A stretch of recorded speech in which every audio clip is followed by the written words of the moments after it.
করতে কেন বলছে আপু?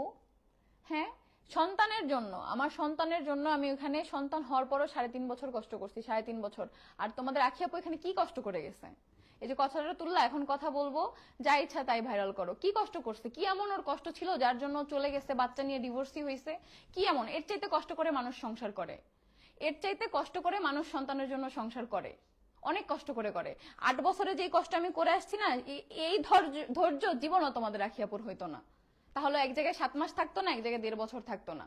সন্তানের জন্য মানুষ আরো অনেক কষ্ট করে, আরো। সেই তুলনায় কোনো কষ্টই এখানে করে নাই। ও যেইভাবে এখন প্রেজেন্ট করতেছে, ওরা একদম জ্বালানো হয়েছে, জ্বালাইছে উল্টা ও, মানসিক টর্চার ও করছে আমাদেরকে। বুঝতে পারছো? এখন যে ভালো সাজলে লাভ নেই। ওই যে আমি তো বললাম না, আমি তো খারাপ দিকগুলো নিয়ে লাইভ করতে পারি না, যে কি কি করতো একসাথে থাকাকালীন। তাহলে ওই যে যখন যখন চলে গেছিল বাবুকে রাইখা, তখন তখন আমি লাইভ করতাম, তখন তখন আমি ভিডিওতে সবকিছু বলে দিতাম যে আজকে এটা করছে, আজকে ওইটা করছে, আজকে অমুক জায়গায় চলে গেছে, কালকে অমুক জায়গায় চলে গেছে।